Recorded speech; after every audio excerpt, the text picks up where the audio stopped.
some of the strangest mysteries don't hide in the jungle or deep underground. They sit right out in the open, waiting for the right person to notice them. Well, a little while back, I received an email from two women who had stumbled onto something unusual. While walking along a secluded stretch of shoreline, they had noticed some strange markings in a rock. Weathered, worn, and sitting right there in the tidal zone. Who put them there? How long had they been there? Well, that's what we're here to find out. You know, the best stories aren't written, they're uncovered. Let's dig in. New England has no shortage of stone inscriptions.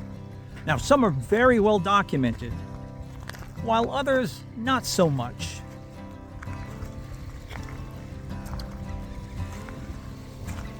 Some of the oldest are indigenous petroglyphs, inscribed into stone centuries ago.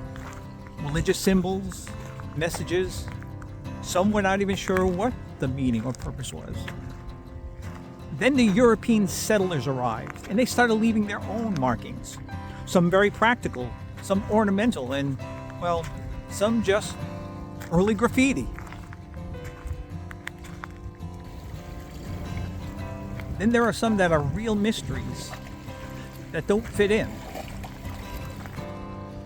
Some that have been so eroded or etched over and over that their real meaning has been lost. But then there's those that have stirred up some wild theories.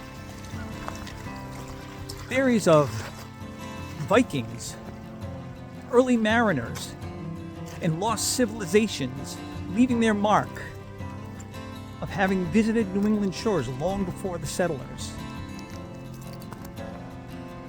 Well, we've got another one to add to the list.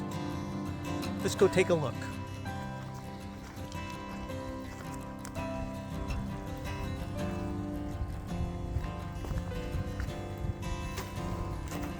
All right, here it is. And at first glance, I can tell you that this does not look like the typical indigenous petroglyphs you'd see in this region. Also, doesn't look like something I'd expect to have been carved by early settlers.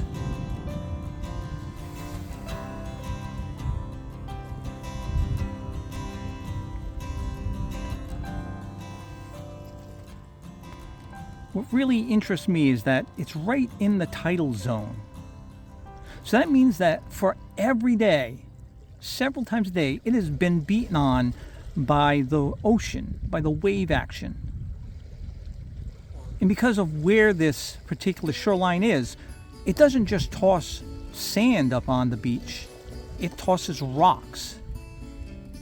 So this inscription has been beaten on quite a bit, yet it still stands out. Whoever made it either carved it incredibly deep or came back re-engraving it into stone again and again.